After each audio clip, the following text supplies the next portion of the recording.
Sa gitna ng engrandeng mansyon ng mga Montenegro, nakatayo si Aliana sa gitna ng malawak na living room. Suot ang puting damit na tila simbolo ng pagiging lehitimong asawa. Nanginginig ang kanyang kamay. Sa harap niya nakatayo si Paolo, ang lalaking minsan niyang inibig at pinangarap makasama habang buhay. Sa tabi ni Paolo ay isang babaeng hindi niya kailanman nakita ng ganito kalapit sa kanyang asawa. Ali. Mahinang sambit ni Paolo. Pilit pinakakalma ang sarili. Kailangan mong maintindihan. Intindihin? Napatawa si Aliana, ngunit walang bakas ng saya sa kanyang muka.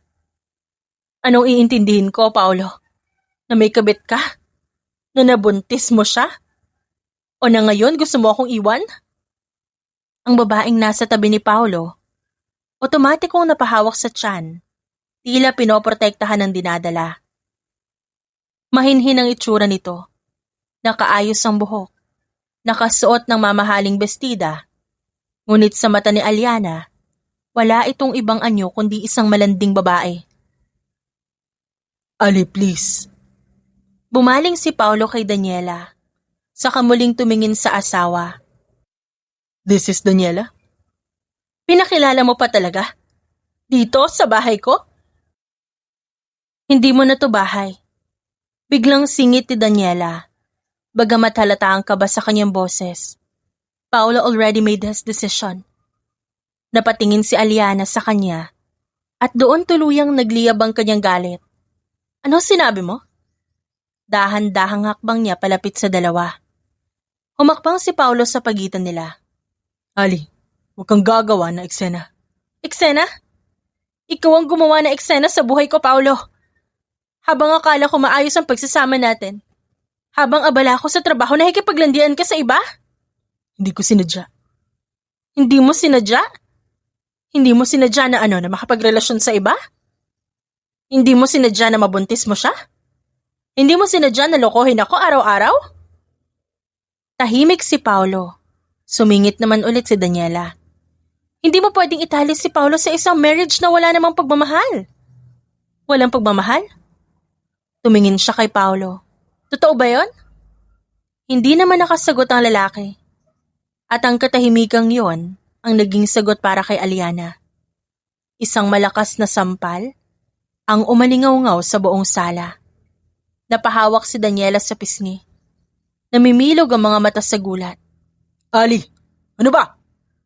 Sigaw ni Paolo at hinawakan ang braso ng asawa. Yan, para sa lahat ng kasinungalingan ninyo.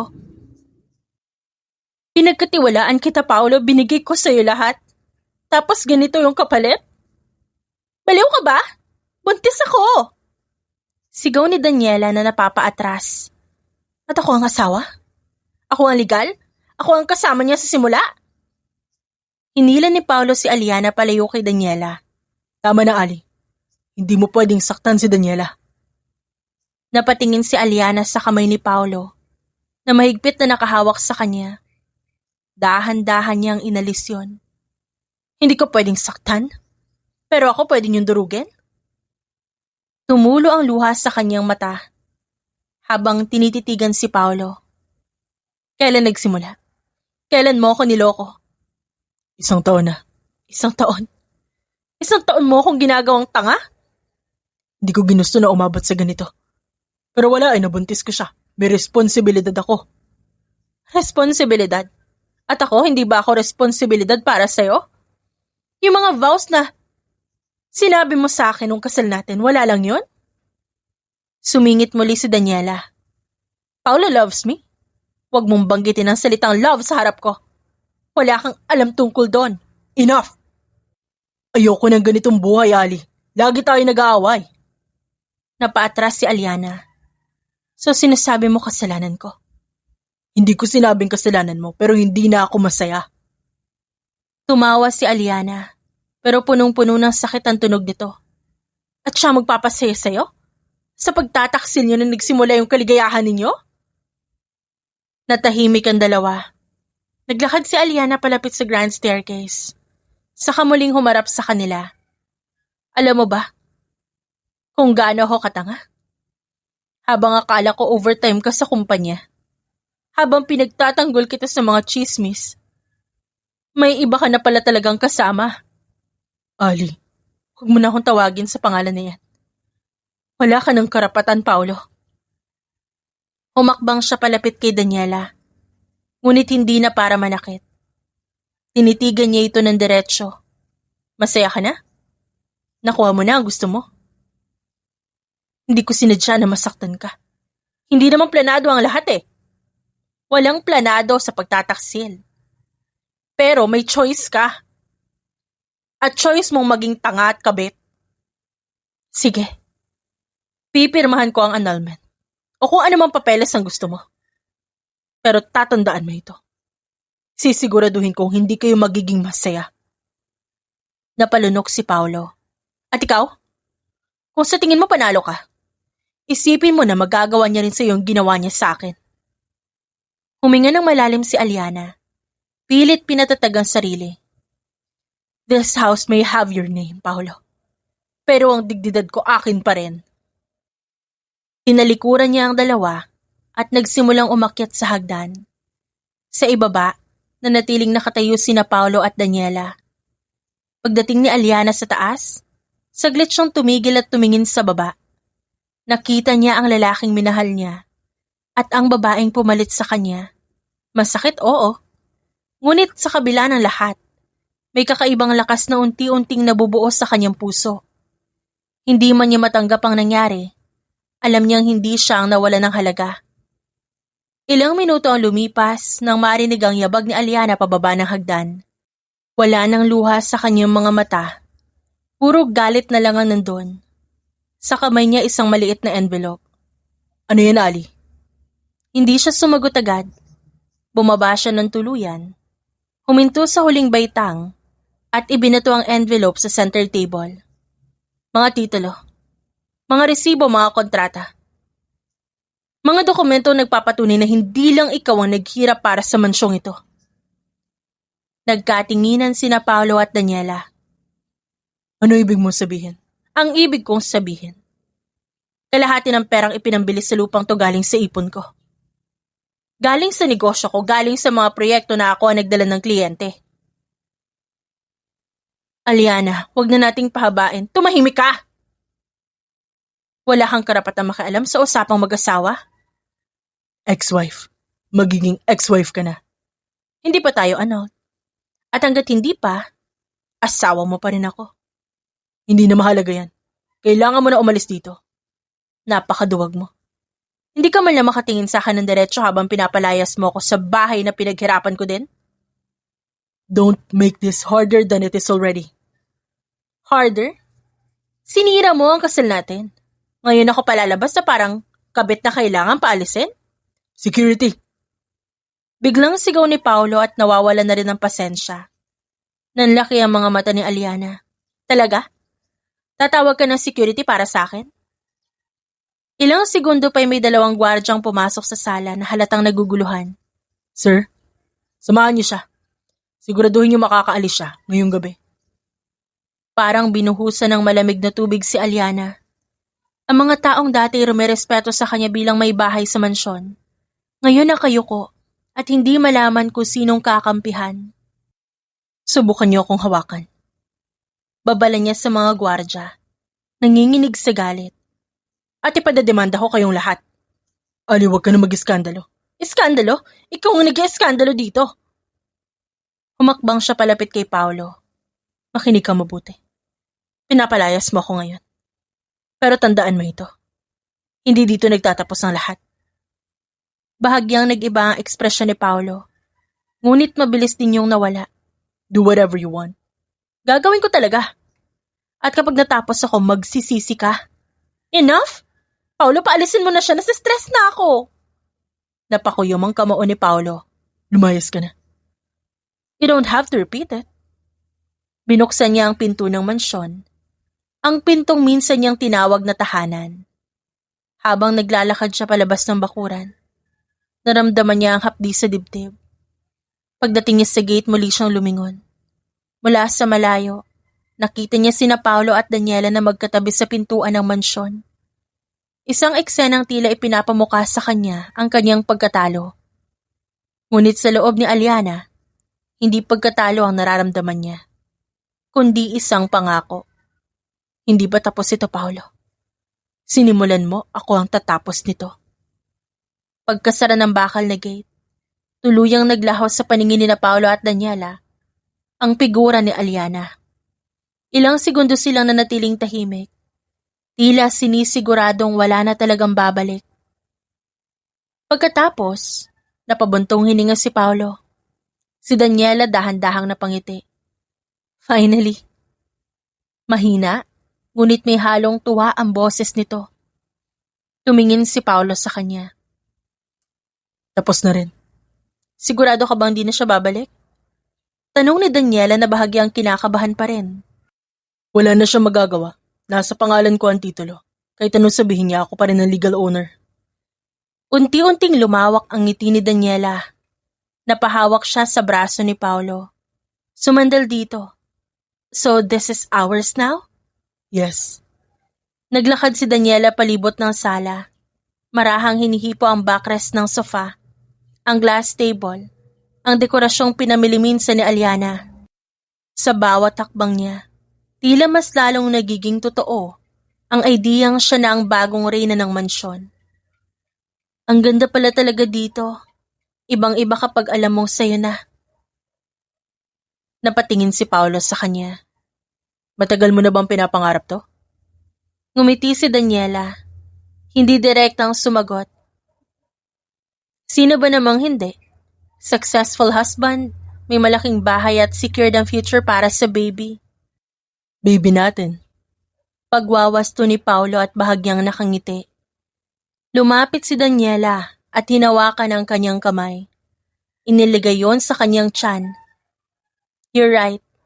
Baby natin. Ngumiti si Paolo. Kala ko hindi siya aalis ng ganun kadali eh. Mukha kasi siyang lalaban. Emosyonal lang siya. Wala siyang laban sa atin.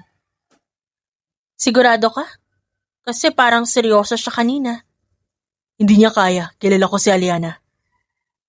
That's good to know. Mas mabuti ng sigurado. Lumapit siya sa hagdan at umakyat sa ilang baitang. At lumingon kay Paolo. So sa master's bedroom tayo matutulog? Ang master's bedroom, ang kwartong pinagsaluhan nila ni Aliana bilang mag-asawa, ang kwartong saksi sa kanilang mga plano, sa mga gabing puno ng pangarap. Paolo, wag mo sabihing namimiss mo pa siya. Napailing siya, tila tinataboy ang kung anong alaala. Of course not. Good, kasi ayoko may multo ng ex-wife mo sa kama natin. To new beginnings. To our family. Sa gabing yon, habang nagpaplano sila ng mga kailangang baguhin sa mansyon, wala ni isa sa kanila ang nagbanggit muli sa pangalan ni Aliana. At sa araw din na yun mismo, agad nagplano si Aliana ng kanyang gagawin. Lumipas ang isang linggo, sa loob ng pribadong law office sa Makati, nakatayo si Aliana sa harap ng malaking lamesa. Suot ang itim na blazer at mahigpit na pagkakahawak sa kanyang handbag. Wala na ang babaeng umiiyak sa mansyon. Ilang gabi ang nakalipas. Ang nasa harap ngayon, isang babaeng malinaw ang layunin. Sa kabilang panig ng mesa, nakaupo si Attorney Bruno Villarreal, kapatid ni Daniela. Tahimik siyang nakamasid kay Aliana. Nakasandal sa kanyang leather chair. Hindi ko in-expect na ikaw ang lalapit sa akin given the situation. Hindi ko rin in-expect na aabot ako sa puntong may kipag-usap ako sa kapatid ng kabit ng asawa ko. Bahagyang umangat ang sulok ng labi ni Bruno. Ilang segundo silang nagtitigan. Walang bahid ng emosyon sa mukha ni Aliana. Diretsahan na tayo. Gusto ko mabawi ang mansyon. Alam mo na kapangalan kay Paolo ang titulo. Legally speaking, mahirap yan. Pero hindi imposible. Agad na kontra ni Aliana. Kinuha niya ang isang folder mula sa bag at inilapag sa mesa. Dahan-dahan niya ito itinulak palapit kay Bruno. Nandiyan ang mga bank transfers ko, mga resibo ng down payment proof na 50% ang pondo galing sa personal account ko. Hindi ako housewife na umaasa lang sa asawa. May negosyo ako, may kontribusyon ako dyan. Binuksan ni Bruno ang folder at tahimik na sinuri ang laman. Isa-isa niyang tinignan ng mga dokumento, mga petsa at mga pirma. Impressive. You ready? Matagal na akong handa. Hindi ko lang inakala na gagamitin ko to laban sa sarili kong asawa. Ex-husband soon? Hindi pa. Sandaling natahimik si Bruno bago isinara ang folder. Alam kong hindi maganda ang relasyon mo kay Paolo. Bahagyang nag-iba ang ekspresyon ni Bruno. Careful. Nag-research ako. At tama ka. Hindi kami nagkasundo sa negosyo noon. May kontratang hindi niya tinupad. Personal na bagay yon. Exactly why I'm trying to tell you this. Personal ang ginawa niya sa akin. Lumapit siya ng konti sa mesa, hindi inaalis ang tingin kay Bruno. Di ba may ginawa siya nun sa'yo? Tungkol din sa negosyo? E di pareho tayong may dahilan para hindi siya pagkatiwalaan. Bakit ako? Maraming abogado dyan. Dahil ikaw ang kilala kong kayang-kaya akong tulungan. At dahil alam ko hindi mo kayang tiisin na magbukang panalo si Paolo. You're bold. I learned from the best. Tumayo si Bruno at naglakad patungong bintana.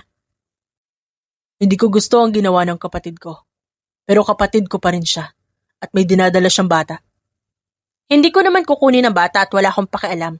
Mansyon ang pinag-uusapan dito. Pagkaraan ng ilang sandali, bumalik si Bruno sa mesa at tumingin ng diretsyo kay Aliana. Kung papasukin ko to, wala nang atrasan. Hindi lang civil case ang pwede nating ihain. Maaari nating questionin ang conjugal property arrangement. Maaari nating ipatigil ang paggamit nila sa property habang dinidinig ang kaso. Gawin mo. Handa ka bang kalabanin ang sarili mong asawa sa korte? Handa akong kalabanin ng kahit na sino. Napatingin si Bruno sa kanya. Hindi ba't mas madali kung mag-move on ka na lang? Hindi ito usapin tungkol sa pag-move on. Tungkol ito sa prinsipyo ko. Hindi ko gusto si Paolo. Arugante, mahilig magkontrol. At oo, may utang siya na hindi niya binayaran. Pero hindi ko inasahan. Lalapit sa akin ang asawa niyang niloko para tulungan siyang pabagsakin. Hindi ko siya pababagsakin. Ibabalik ko lang sa kanya ang ginawa niya sa akin. Kung papayag ako, hindi dahil kapatid ko ang babae, kundi dahil abogado ako. At dahil may basihan ang pag-claim mo. Nagtagpo ang kanilang mga mata. So you're saying pumapayag ka?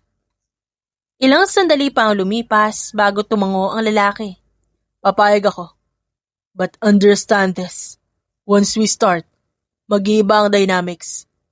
Masisira ang relasyon ko sa kapatid ko. Kinuha niya ang isang kontrata mula sa drawer at inilapag sa mesa. Sign this. I'll represent you. Dahan-dahang kinuha ni Aliana ang ballpen. Saglit siyang tumigil, huminga ng malalim at saka pumirma. First step, magpapadala tayo ng legal notice. Hindi sila makakagalaw ng basta-basta. Gusto ko malaman nila na hindi ako natatakot. They will know. At mas matatakot sila kapag nakita nilang ako ang abogado mo. Sa unang pagkakataon mula nang mapalayas siya, may bahagyang ngiti sa labi ni Aliana. Hindi itong ngiti ng saya kundi ng paninindigan. Tumayo siya at inayos ang blazer. Salamat, attorney. Don't thank me yet. Simula pa lang ito. Huminto siya sa pintuan at bahagyang lumingon. Hindi ako nagsimula. Pero sisiguraduhin kong ako ang tatapos. Paglabas niya ng opisina, naiwan si Bruno na nakatitig sa mga dokumento sa mesa. Mahinang napabuntong hininga siya. Paolo, mali ang babaeng binangga mo. At sa araw na yon, walang kaalam-alam si Paolo at Daniela sa nangyayaring pag-uusap. Tahimik na naihahanda ang hakbang na maaaring bumaliktad sa kanilang akalay siguradong panalo. Nagpatuloy ang pagkikita ni na Bruno at Aliana. Nagsimula na rin kumilos si Bruno laban kay Paolo at desidido talaga si Aliana na mabawi ang mansyon. Hanggang sa dumating na ang araw na kanyang hinihintay. Hapon na nang huminto ang isang itim na sasakyan sa tapat ng mansyon. Sa loob abala si Daniela sa pagpapalit ng kurtina sa sala. Habang si Paolo may kausap sa telepono tungkol sa isang business meeting. Biglang bumukas ang pinto. Sabay na napalingon sina Paolo at Daniela. Nakatayo sa pintuan si Aliana. Nakaitim siya ng kasuotan mula ulo hanggang paa. Sa kamay niya may makapal na envelope. What are you doing here?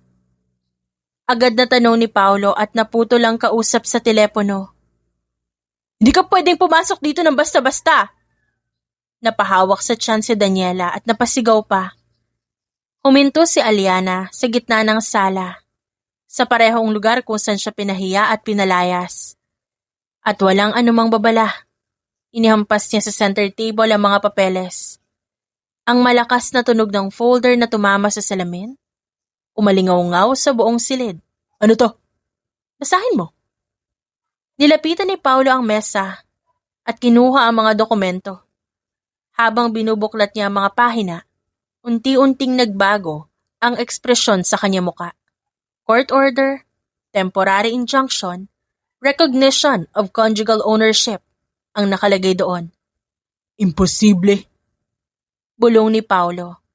Hindi imposible dahil legal yan. Namutla si Daniela. Anong sinasabi niya, Paolo? Hindi agad nakasagot si Paolo. Nanginginig ang kamay niya habang binabasa ang opisyal na selyo at perma. Effective immediately.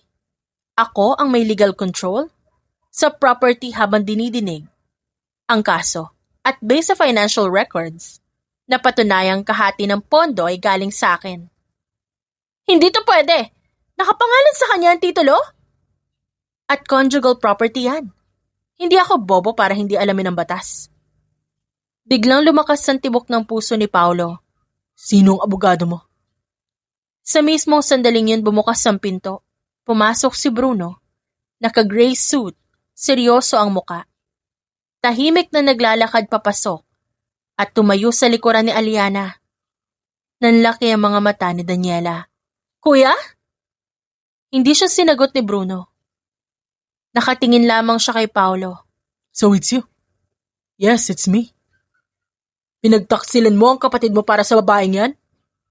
Sigaw ni Paolo. Hindi ko pinagtaksilan ng kahit sino. Ginagawa ko lang ang trabaho ko. Humakbang palapit si Aliana. At ngayon, kayo ang aalis. Para bang nabingi si Daniela. What? Lumayas kayo. Ngayong oras na to. Buntis ako, hindi mo kami pwedeng palayasin. At ako ang may-ari ng bahay. Wala rin akong pakialam kung buntis ka. Paulo, gumawa ka naman ng paraan. Lumapit si Paolo kay Aliana. Hindi mo kami pwedeng paalisin ng ganito lang. Ginawa mo sa akin. Mas masakit pa nga eh. Napuno ng galit ang mga mata ni Daniela. Bigla siyang lumapit at tinulak si Aliana. Kapal na mukha mo, hindi ka na nga mahal. Hindi ka pa marunong tumanggap ng katotohanan. Sa isang iglap, isang malakas na sampal ang ibinigay ni Aliana sa babae. Napahiyaw si Daniela. Aray! Hindi pa doon natapos. Mabilis na hinila ni Aliana ang buhok ni Daniela. Aray, bitiwan mo ko! Sigaw ni Daniela habang sinusubukang kumawala. Nagkagulo sa sala. Nahulog ang isang vase. Tumama ang isang upuan sa gilid. Ali, tama na! Sigaw ni Paolo. Susugod sana upang awatin sila. Ngunit mabilis na humarang si Bruno. Hinawakan niya sa braso si Paolo. Don't. Ano ba, Bruno? Nasasaktan na yung kapatid mo. Tulad ng pananakit na ginawa niyo? Balik ni Bruno. Hindi inaalis ang tingin sa lalaki. Samantala, patuloy ang sabunutan sa gitna ng sala. Kala mo panalo ka? Ani Aliana habang hawak ang buhok ni Daniela. Akala mo madali ako mapapalitan? Bitiwan mo ko, aray! Isang malakas na tulak ang ginawa ni Aliana, kaya napaupo si Daniela sa sahig. Habol hininga si Aliana. Nanginginig ang dibdib, ngunit matalim ang tingin. Sa susunod na magtataas ka ng kamay sa akin, hindi lang buhok ang mawawala sa'yo. Nakangisi naman sa gilid si Bruno. Paolo, you have 1 hour to vacate the property. Otherwise, we will call the authorities. You can't do this. Saad ni Paolo. We just did. Sagot ni Bruno. Unti-unting tumayo si Daniela. Hawak ang anit, umiiyak at nanginginig. Paolo! Tumingin si Paolo kay Aliana. Sa unang pagkakataon siya ang nagmukhang talo. This is not the end. Oh, I know. Pero ngayon, akin ang mansyon. Pagkatapos mapaalis ni na Paolo at Daniela sa mansyon, sa isang apartment silang dalawa tumuloy. Masikip ang apartment. Isang maliit na sala na halos magkadikit ang sofa at mesa. Manipis ang dingding, dinig ang ingay ng kapitbahay na nanonood ng telebisyon. Sa bintana, tanaw ang kalapit na gusali. Walang hardin, walang malawak na driveway, walang chandelier. Malayo sa mansyon na dati nilang inangkin. Nakatayo si Paolo sa gitna ng sala. Naglalakad pabalik-balik. Mahigpit ang pagkakakuyom sa kanyang kamao. Ang kanyang nooy nakakunot. Di siya pwedeng manalo. Hindi ako papayag. Sa gilid ng sofa nakaupo si Daniela. Namumugto ang mga mata. Magulo ang buhok. Hawak niya ang isang baso ng tubig. Pero nanginginig ang kanyang kamay. Paolo. Anong Paolo? Di mo ba naisip na mangyayari to? Napaatras si Daniela sa tono ng kanyang boses. Hindi ko alam na ganito kalaki ang laban niya. Akala ko tapos na. Akala ko, puro ako akala. Bumagsak ang luha sa pisngi ni Daniela. Wala na tayong bahay. Nandun lahat ng investments ko, nandun ang imahe ko. Alam mo ba pinagtatawanan na ako ng mga business partners ko sa negosyo? Di ko naman ginusto to eh. Pero nangyari dahil sa'yo. Buntis ako, Paolo. Napahawak si Daniela sa kanyang tiyan. Saglit na natahimik si Paolo. Ngunit hindi nawala ang galit sa mukha niya. Don't use the baby. Malamig niyang sabi. Paano mo nasabi yan? Ginawa ko to para sa atin. Para sa atin? Ginawa mo to para makuha mo ko. Hindi totoo yan. Tuluyan ang napaiyak si Daniela. Hindi mo pwedeng isisilahat sa akin. You have a choice. At hindi kita pinilit. Pero alam mong mahina ako pagdating sa'yo. Alam mong hahabulin kita. Dahil mahal mo ko. Sigaw pabalik ni Daniela habang umiiyak. Natahimik si Paolo. Hindi ko alam kung ano mararamdaman ko ngayon. Ang alam ko lang sira na ang pangalan ko. Wala tayong bahay at... At ano? Marami tayong utang. Utang? Oo. Alam mo ba? Mahirap na ang mangyayari sa atin ngayon. Akala mo ba cash lahat ng ginamit sa mansyon? May loan ako. May business credit. May mga investor na inaasahan ng return. Unti-unting nagbago ang ekspresyon ni Daniela. Mula sa takot naging kaba. Gaano kalaki? Malaki. At ngayon nawala na sa akin ng property. Baka bawiin ng bangko ang collateral. Hindi mo sinabi sa akin yan. Hindi mo rin tinanong. I thought you're stable. Akala ko secured na ang future natin. Tahimik ang apartment maliban sa hikbi ni Daniela. Paano na tayo ngayon? May baby tayo, wala tayong ipon, may utang pa. Umupo si Paolo sa kabilang dulo ng sofa at napasandal at napatingala sa kisame. Hindi niya inakalang darating siya sa puntong yon. Maghahanap ako ng paraan. Anong paraan? Pero hindi nakasagot si Paolo. Paolo, baka pwede natin kausapin si Ali. Huwag mong banggitin ang pangalan niya. Hindi ako luluhod sa kanya. Hindi ako hihingi ng tulong. Pero paano kung wala na tayong choice? Hindi lang pride ang nakataya buhay natin to. Napakuyom ang kamao ni Paolo. Hindi ako magmamakaawa sa kanya. May paraan pa. Paano kung wala na? Pabulong na tanong ni Daniela. Tumingin siya sa babaeng minahal niya. O inakala niyang mahal. Namumugto ang mga mata nito, takot at hindi na confident. At kung iwan mo rin ako, Anong pinagsasabi mo? Kung ginawa mo kay Aliana yon, paano kung gawin mo rin sa akin? Paano kung isang araw magsawa ka? Hindi ito ang oras para sa drama. Hindi ako nagdadrama, natatakot ako. Huminga ng malalim si Paolo at tumayo. Kailangan ko mag-isip. Hindi tayo makakatulong sa isa't isa kung puro tayo emosyon. At ako? Mag-isa lang ako dito? Tumingin si Paolo sa pintuan. Saglit siyang nagatubili. Pagkatapos ay bumuntong hininga. Huwag kong umalis. Mahinang pakiusap ni Daniela. Ngunit hindi siya sumagot. Binuksan niya ang pinto at lumabas. Iniwan si Daniela sa loob ng apartment. Tuluyan nang mas napaiyak si Daniela. Yakap ang sarili. Ilang araw matapos ang gulo sa mansyon. Ibang-iba na ang aura ni Aliana. Sa loob ng dating niyang tahanan, ngayon ay muli niya ng pagmamay-ari. Nakaupo siya sa veranda habang pinagmamasdan ng hardin. Hanggang sa narinig niya ang pagdating ng isang sasakyan sa driveway. Pagkaraan ng ilang segundo, lumapit si Bruno sa kanya. Nakakaswa lang ito ngayon. Puting polo na nakatupi, ang manggas at ang maong na pantalon. Hindi na ito mukhang striktong abogado sa loob ng korte. Salamat ulit. Ilang beses mo ba akong pasasalamatan? Hanggat gusto ko. Kundi dahil sa'yo baka nasa kondo pa rin ako. Tapos, sila, nandito sa mansyon.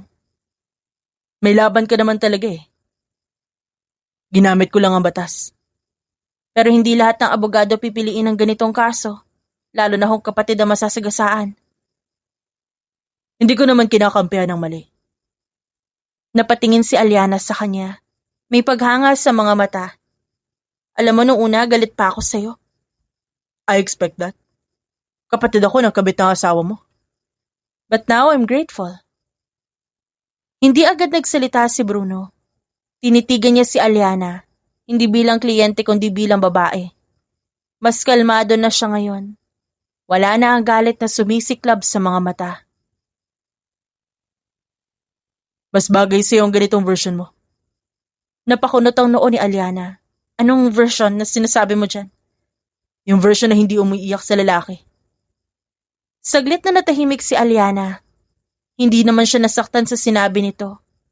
Sa halip na pangiti pa siya. Ipinagluto pala kita. Least I can do. Halika. Habang papasok sila sa loob ng mansyon, hindi mapigilan ni Bruno ang mapangiti. Hindi niya inaasahang mapapalapit siya kay Ali. Isang hapon, tahimik ang hallway ng law office ni Bruno. Bawat takbang ni Daniela papasok may kasamang kaba at galit. Huminto siya sa harap ng pinto ng opisina. Nakaukit ang pangalan ni Bruno sa metal na plaka. Huminga siya ng malalim at kumatok. Come in. Pagbukas ng pinto, bumungad si Bruno.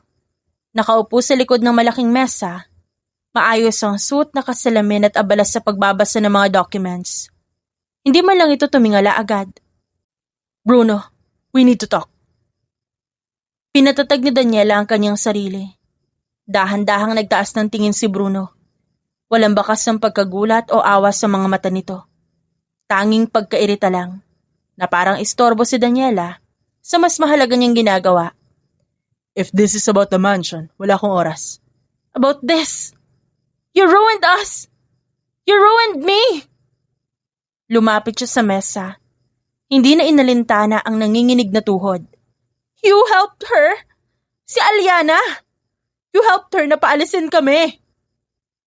Sumandal si Bruno sa upuan. Pinag-cross sa mga braso. And? You're asking, and? Kapatid mo ko! Stepsister lang kita, Daniela. At hindi pa tayo magkasundo. Wala ka ba talagang pakialam? Ganito ka ba talaga kabangis at kasamang ugali? Isang buntis na babae ang kausap mo. Listen carefully. Wala akong pakialam sa pagbubuntis mo. Wala akong pakialam sa drama niyo ni Paolo. Ang pakialam ko lang kung ano ang tama sa ilalim ng batas. Lumapit siya sa mesa, kinuha ang isang folder at inihampas yun sa harap ni Daniela. Sa ilalim ng batas, wala itong karapatan sa mansyon. Hindi nila yun pinaghirapan. Hindi yun nakapangalan sa lalaki at hindi rin siya asawa ni Paolo. Pero mahal niya ako. Love? Kung mahal ka niya, hindi ka niya gagamitin dahilan para saktan ng babaeng legal niyang asawa. Kung mahal ka niya, hindi ka niya itatago. Kung mahal ka niya, hindi ka niya hahayaang humarap sa akin yun para lang magmakaawa. Hindi mo alam ang lahat. I know enough. Alam kong sinaktan niyo si Aliana. So kampi ka talaga sa kanya. Hindi ako kampi. I'm just fair and frankly. Deserve mo lahat na nangyayari sa'yo ngayon. Ani Bruno at tinignan mula ulo hanggang paa si Daniela. Paano mo nasasabi yan? Hindi mo alam na nasasaktan ako. Stop it. Huwag mo ko idamay sa pain na ikaw mismo lumikha sa sarili mo. You chose to be the other woman. You chose to break the marriage. You chose to hurt someone who trusted her husband. Every consequences you're facing right now, that's on you. Buntis ako, Bruno. May inosenteng bata dito. Then protect your child by not making the same mistakes again. Pero wag mong ipasa sa amin ang responsibilidad ng mga desisyon mo. Tumahimik ang silid. Tanging hikbi ni Daniela ang maririnig. Ilang segundo ang lumipas bago siya muling nagsalita. This is not the end. For me, it is. Lumakad siya pabalik sa mesa. Umupo at muling sinuot ang salamin. If you're smart, you'll walk out of the door and start rebuilding what little dignity you have left. Because if you try to fight Aliana again, legally or otherwise, I will make sure you lose. You're heartless. No, I'm just not blind. Walang salitang lumabas sa bibig ni Daniela. Dahan-dahan siyang tumalikod at binuksan ang pinto. Lumabas ng opisina. Durog, talunan. Mas lalong nag-iisa. Sa loob ng silid na natiling tahimik si Bruno. Saglit niya pinikit ang mga mata. Huminga ng malalim. Bago muling ibinaling ang pansin sa mga papeles. Mga dokumentong hindi lang lupa at ari-arian ang pinag-uusapan, kundi hustisya para sa babaeng minsang inapi. Kalalabas pa lang ni Daniela mula sa opisina ni Bruno nang makita niyang papalapit si Aliana. Nagkatinginan sila ni Daniela. Sandaling tumigil si Daniela na para bang nabuhusan ng malamig na tubig. Well, mukhang nahuli kita. Ngiting saad ni Aliana. Napasinghap si Daniela. Aliana, wag mo akong tawagin sa pangalan ko na para bang close tayo. I heard everything. Mukhang di ka sinwerte sa pagmamakaawa mo. Saktong lumabas naman si Bruno mula sa opisina. Seryoso ang muka. Aliana. Hindi man lang siya tinignan ni Aliana. Nakatutok ang mga mata niya kay Daniela mula ulo hanggang paa. Binibigyan ito ng mapanghusgang titig. Alam mo, kala ko dati ikaw ang dahilan kung ba't nasira ang buhay ko. Pero ngayon na nakikita hatang ganyan, napagtanto kong isa ka lang talagang pagkakamali. Huwag mo akong maliitin. Maliitin? Hindi kita minamaliit. I'm just stating facts. Mananatili kang isang kabit. Ikaw ang pumasok sa buhay ko nang walang paanyaya. Ikaw ang nabuntis nang walang kasiguruhan. At ngayon ikaw ang wala. May anak kami ni Paolo. Anak? Good luck sa lalaking minahal mo. Aliana. Sumingit na si Bruno. I've got this. Alam mo kung ba't ka narito? Dahil umaasa ka. Umaasa kang may maaawa pa sa'yo, na may kakampi sa'yo. Pero wala. Tahimik ang hallway. Ilang staff ang napatingin, pero walang nangahas magsalita. Ngayon ako na magsasabi sa'yo, nang dapat mong gawin. Umalis ka? Ng kusang loob. Napanganga si Daniela. Ano? Umalis ka? Bago pa ako gumawa ng mga hakbang na mas ikakasira mo. Napailing si Daniela. Nanginginig ang luha. May laban pa ako. Di mo na kayang lumaban. Kasi wala ka namang sandata. Lumapit siya kay Bruno. Saka kinuha ang isang folder mula sa pagkakahawak nito. Inilapag niya sa harap ni Daniela. Ito ang lahat ng dokumento. Ari-arian, accounts, legalities. Lahat ng pinaghirapan namin ni Paolo nakapangalan sa akin.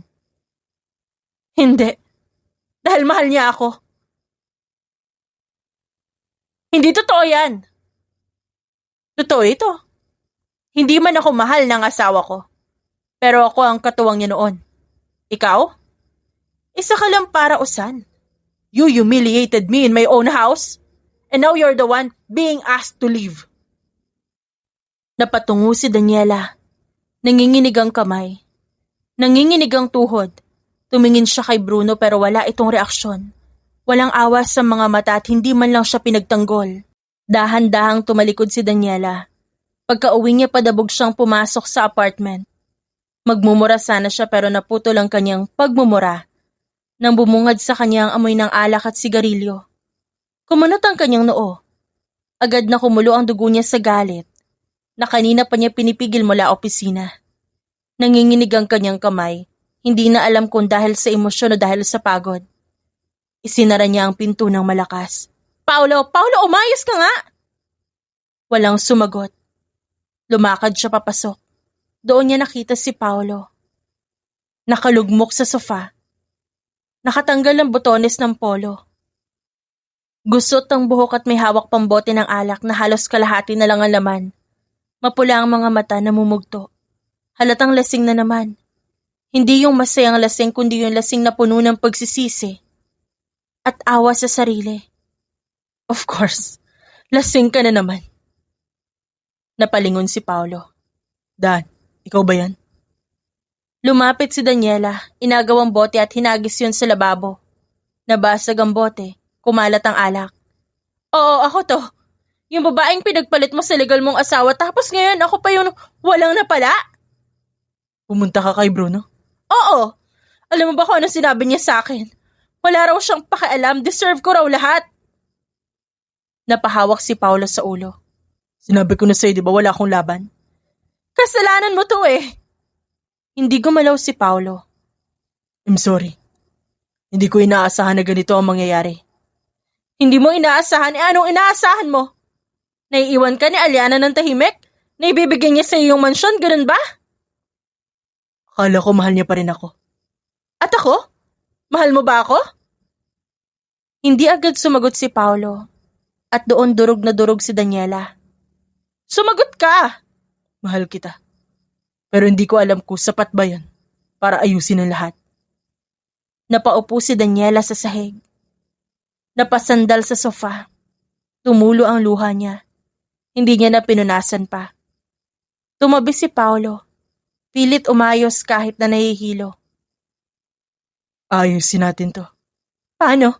Wala kang pera, wala kang bahay, lasing ka araw-araw. Ako lang ang lumalaban sa atin, Paulo eh. Ako ang humaharap sa galit ni Aliana, sa batas, sa kapatid ko. Hindi ko na kaya. Di mo na kaya? Eh ako kaya ko ba? Bakit mo ako pinapasok sa buhay mo kung di mo pala kayang panindigan? Walang sagot si Paulo. Humiga ito sa sofa, pumikit at tuluyang nilamon ng kalasingan. Maya-maya, bumigat ang hininga at tulog na. Naiwan si Daniela na umiiyak. Samantala, tahimik ang loob ng private restaurant. Isang eksklusibong lugar na hindi basta-basta napupuntahan ng kahit sino. Reserved ang lugar para lamang sa 2 tao ngayong gabi. Si Aliana at Bruno. Magkaharap silang nakaupo sa isang mahabang mesa na may puting linen. May 2 baso ng red wine sa gitna. Nakasuot si Aliana ng eleganteng black dress. Samantala si Bruno naka-dark suit. Ngayong gabi hindi siya abogado. Dumating ang waiter at maingat na inilapag ang mga pagkain. At si Aliana ang unang nagsalita. Thank you hindi lang para sa dinner. Tumingin si Bruno sa kanya. I figured. Huminga ng malalim si Aliana. Kundi dahil sa'yo, baka hanggang ngayon iniisip ko pa rin mali ako. Na ako dapat ang umalis. Na ako dapat ang mahiya. Umiling si Bruno. You didn't do anything wrong. You just trusted your husband, and that's not a crime. Funny. How trusting the wrong person can ruin years of your life. You're right. Pero hindi ka nasira. Nasubok lang. Alam mo, nung araw na pinalayas nila ako, akala ko tapos na lahat. I really felt so small. Parang binura yung buong pagkatao ko. Tumingin siya kay Bruno, diretso sa mga mata nito. Inangat ni Aliana ang baso. To justice. In its quietest form. Tugon ni Bruno sabay bangga ng baso sa baso niya. Uminom sila. Ilang sandali pa muling nagsalita si Aliana. Alam mo bang ayokong kunin kang abogado noon? Iniisip ko na hindi ka papayag kasi stepsister mo si Daniela. Napabuntong hininga si Bruno. The truth remains the same. Nasa batas ang panig mo. At saka kakampihan kita, kahit kapatid ko pa maging kalaban ko. And you did not hesitate. Hindi agad sumagot si Bruno. Kumuha siya ng kutsilyo at tinidor at naghiwa ng steak. Your family too. Or at least you were the only one who acted like one. What do you mean? Napapahintong tanong ni Aliana. You built that life with him. You stood by him when he had nothing. I watched it happen. And I watched him forget. Tumango si Aliana.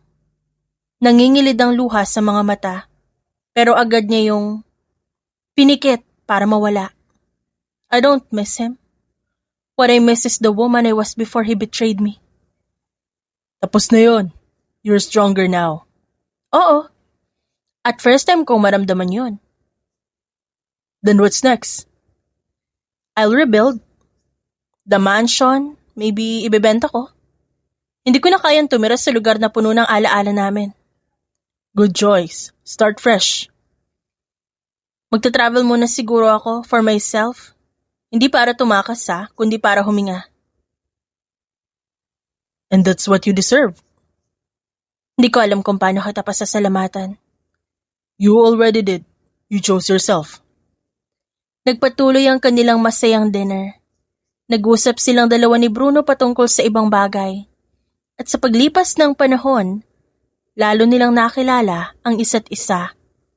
Wala na rin silang balita kina Daniela at Paulo na siyang ipinagpapasalamat ng babae. 1 taon ang lumipas matapos sa mangyari kay Aliana. Masasabi niyang sobrang saya at payapa ng kanyang buhay kasama si Bruno. Ito kasi ang madalas niyang kausap at kasama. Takbuhan niya ito kapag drained siya sa buong problema at mga trabaho sa buhay. O kaya naman kapag kailangan niya na mapagsasabihan ang nararamdaman. Hindi rin kasi naging madali kay Aliana ang lahat. Ngayong gabi, nakatayo si Aliana sa balcony ng isang eleganteng rooftop restaurant. Hawak niya ang baso ng wine, pero hindi niya iniinom. Nanginginig ang kanyang kamay, hindi dahil sa lamig kundi dahil sa kaba. Naroon si Bruno sa loob, kausap ang waiter. Lumapit ang lalaki sa kanya. You okay? You've been quiet. Can we talk? Sure. Napabuntong hininga si Aliana saglit. Hindi alam kung paano uumpisahan ang sasabihin na matagal niyang pinag-isipan. Napansin niyo ni Bruno na siyang nagsalita. Aliana, if this is about work. Hindi. This time it's not about work or Paulo or the past. Tungkol saan to? Pinikit ni Aliana ang mga mata. Pagmulat niya, diretso ang tingin niya kay Bruno. About you. Nanatiling tahimik ang lalaki. What about me? What will you say? Not just about you. And it's about me too. And about something I've been trying to deny for months. Please let me finish. All this time, kala ko naging palaban lang ako. Na mas naging matapang ako dahil kailangan ko. But the truth is, naging matapang ako kasi may isang taong naniwala sa akin. Kahit hindi ko pa kayang maniwala sa sarili ko at ikaw yon. Hindi ko naman sinadya na maramdaman to. At pinigilan ko naman kasi gusto ko mag-focus muna sa sarili ko. Pero ang hirap pala kapag pinipigilan mo ang isang bagay. Lumapit siya ng isang hakbang. Bruno, I think I'm in love with you. Hindi agad nakapagsalita si Bruno. Hindi rin siya umatras. Tinitigan lang niya si Aliana. Parang sinusuri. Kung totoo ba ang narinig niya. Kung guni-guni lang ba yon? Say it again. Muntik nang umatras si Aliana sa kaba. Pero pinigilan niya ang sarili. Mahal kita. Napahagat labi si Aliana na siyang kinakabahan ngayon sa magiging sagot at reaksyon ni Bruno na siyang ngumiti. I know. Ha? I've been waiting. Waiting for what? For you. For this moment. For when you're ready. You knew? I felt it. And I felt mine too. Matagal na kitang gusto, Aliana. Una ako nagkagusto bago ikaw. Pero bakit hindi ka nagsabi? Ngumiti si Bruno, may lungkot sa mga mata. Because you loved Paolo then. And even when he broke you, I know a part of you was still healing. Gusto ko na kapag inamin ko sa'yo, okay ka na. Ayoko maging rebound, Aliana. That's why. That's why I waited. I waited for the day na hindi mo na ako kailangan. Kundi gusto mo na ako makasama sa buhay mo. All this time, naghihintay ka lang? Mahina niyang tanong habang pinupunasan ng tumutulong luha sa pisngi. Tumango si Bruno, pero hindi niya inalis ang tingin kay Aliana. Di naman masakit maghintay kapag alam mong worth it ang isang bagay. Pero Bruno, what if hindi ako umabot sa point na to? What if hindi ko na-realize? Then, I would still be here. Still here. Still your friend. Still someone na handang sumuporta sa'yo. Di naman kailangan na mahalin mo rin ako para manatili ako sa buhay mo. Doon lalong napaiyak si Aliana sa sinabi ng lalaki. Bakit ang unfair mo? Ha? Ano unfair doon? Ang bait mo masyado. Napatawa si Bruno ng mahina. Dahan-dahang lumapit si Bruno, paisa-isang hakbang. Sigurado ka ba? Sigurado ka sa nararamdaman mo? Napabuntong hininga si Aliana pero ngumiti siya. Ako, Bruno, ilang buwan ko itong pinigilan. Every time na gusto kitang yakapin, pinipigilan ko. Every time na gusto kitang tawagan kahit walang dahilan, pinipigilan ko, but I almost do.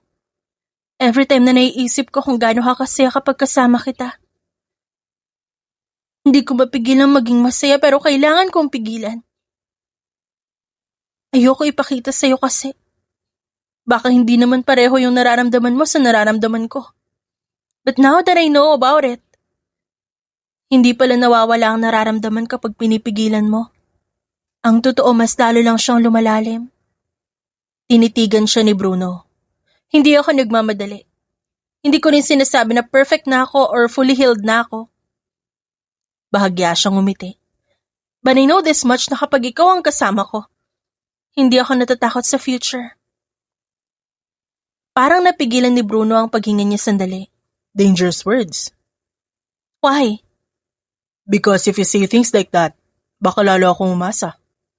Umasa ka. Kasi hindi na kita hahayaang mawala sa akin. Alam mo ko ano pinaka nakakatuwa dito? Ano? Akala mo ako ang nagligtas sa'yo. Pero hindi mo alam, Aliana, ikaw ang nagligtas sa akin. Ako? Because you came into my life. Everything felt like a routine. Work, responsibilities, expectations, parang lahat nakaplano na. Then you came along. Ngumiti siya ng bahagya. At ginulo mo ang lahat. Napakunot noo si Aliana.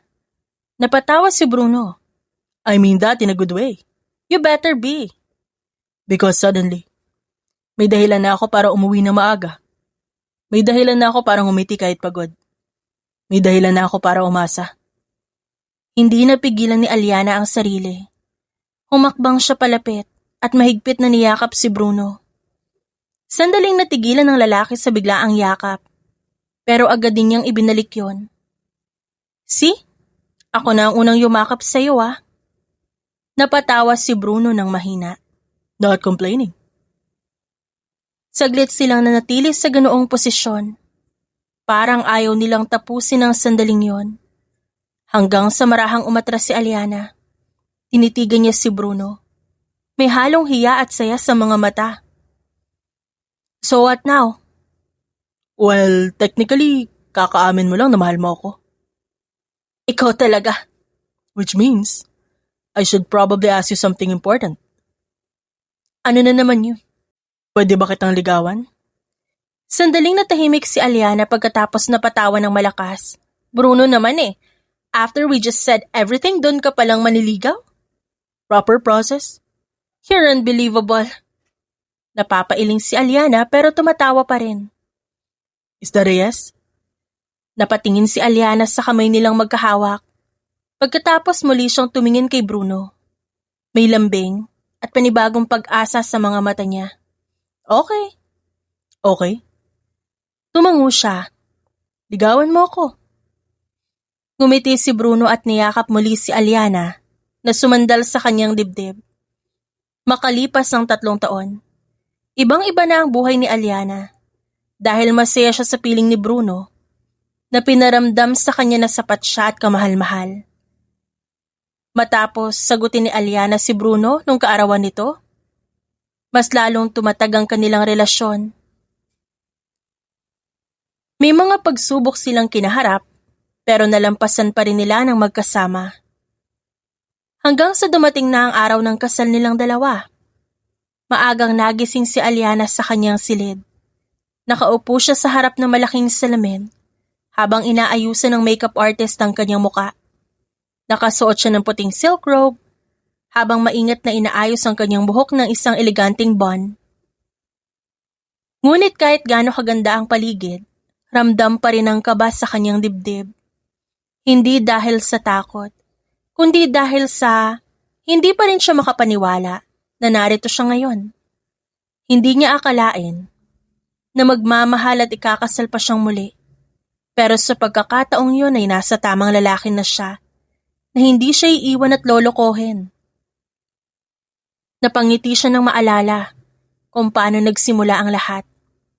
Biglang pumasok sa silid ang kanyang matalik na kaibigan na si Amira. Wow, look at you! Hindi ako makapaniwala na ikakasal ka na naman ulit. Honestly, ako din. 3 years ago, umiiyak ka pa dahil kay Paolo. Ngayon, it seems like you're happy. Life is really unpredictable, no, Amira? Naalala niya pa ang unang pagkakataon na napansin niya si Bruno, hindi lang bilang abogado na tumulong sa kanya, kundi bilang isang lalaki. Hindi siya tulad ni Paolo na puro yabang at pangako lang. Si Bruno ang tipo ng lalaki na hindi kailangan magsalita ng marami para iparamdam kung gaano siya kahalaga. At sa loob ng 3 taon pinatunayan ito yon. Miss Aliana, 15 minutes before the ceremony. Saad ng wedding coordinator sa may pinto. Kinabahan siya bigla. Okay, thank you. Matapos ayusin ang kanyang buhok at make-up, inilabas ng stylist ang kanyang wedding gown. Napahinto si Aliana nang makita yon. Napakaganda.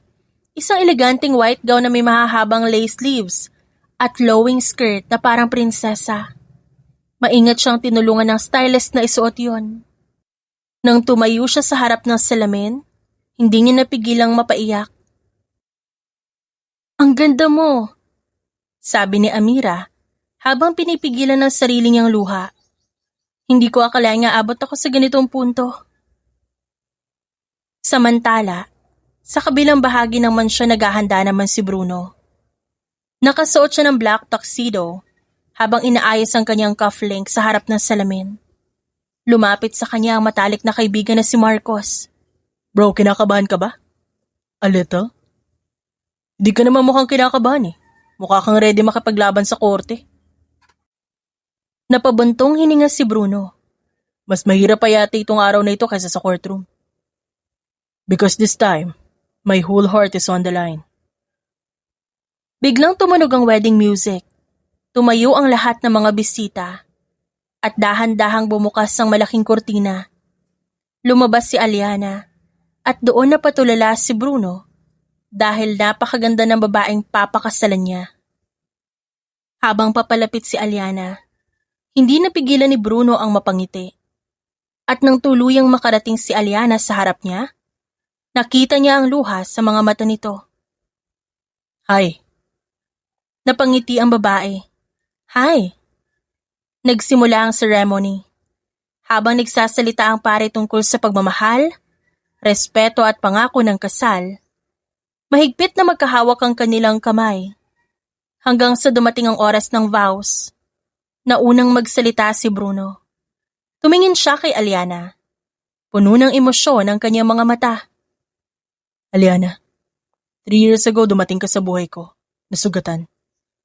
Pero sa kabila ng lahat ng yon, nakita ko kung gaano ka katapang at kabuti. You taught me that love is not about perfection. It's about choosing someone every single day. And today I promise you that I will keep choosing you every day for the rest of my life. Bruno, nung nawala sa akin ang lahat, akala ko wala nang natitirang pag-asa sa buhay ko, pero dumating ka at ipinakita mo sa akin na may bagong simula. Hindi mo lang ako tinulungan na makuha yung bahay ko. You helped me find myself again. And today I promise you that I will love you, respect you, and stand beside you through everything. You are not just the man who saved me. You are the man I chose to spend the rest of my life with. Nang i-announce ng pare na pwede nang halikan ng bride, hindi na nagatubili si Bruno. Marahan niyang hinawakan ang pisngi ni Aliana at marahan itong hinalikan sa labi. Nagpalakpakan ng mga bisita at sa wakas, matapos ang lahat ng sakit, pagtataksil at laban na pinagdaanan ni Aliana, natagpuan niya ang pag-ibig na karapat-dapat para sa kanya. Matapos ang masayang ceremony sa garden ng mansyon, unti-unting lumapit ang mga bisita sa reception hall, kung saan naghihintay ang engranding salo-salo. Ngunit sa isang pribadong bahagi ng mansyon, may isang tahimik na silid na inihanda para sa pamilya. Doon dinala ni Aliana si Bruno. Sa loob ay naroon ang kanyang mga magulang, si Don Roberto at Doña Isabel, na parehong nakaupo sa sofa, habang tahimik silang nag-uusap. Pagpasok ng dalawa, agad silang tumayo. Mom, Dad. Napangiti ang kanyang ina habang pinagmamasdan silang dalawa. Come here. Lumapit ang bagong kasal. Napansin ni Bruno na parang may kakaibang emosyon sa mga mata ng mga magulang ni Aliana. Huminga ng malalim si Don Roberto bago nagsalita. Bruno? Yes, sir. Hindi mo na kailangan mag-sir sa amin. Pamilya ka na. Napangiti si Bruno, ngunit nanatiling magalang. Maraming salamat ho. Lumapit si Doña Isabel kay Aliana at hinawakan ang pisngi ng babae. Ang ganda-ganda mo talaga, anak. Mom, huwag kang iiyak. Masisira make-up ko. Napatawa ang ina ng babae at nagpahid na rin ng luha. Samantala, tumingin naman si Don Roberto kay Bruno. Bruno, gusto kitang pasalamatan. Ilang taon na nakalipas, nung dumating ang anak ko sa bahay namin na wasak. Hindi ko makakalimutan kung paano siya umiyak nun. Bilang isang ama, pakiramdam ko wala akong nagawa para protektahan ang anak ko. At doon ka pumasok sa buhay niya. Hindi ka lang tumulong bilang abogado, tinulungan mo pa siyang makabangon. That time, ginawa ko lang po ang tama. Hindi lahat ng tao kayang gawin ang ginawa mo. Bruno? Mahina ngunit seryosong tawag naman ni Doña Isabel. Thank you for loving your daughter. Madali lang pong mahalin si Aliana. Napangiti si Aliana, ngunit may luha sa mga mata niya. Hindi mo alam kung gaano kami nag-alala para sa kanya noon.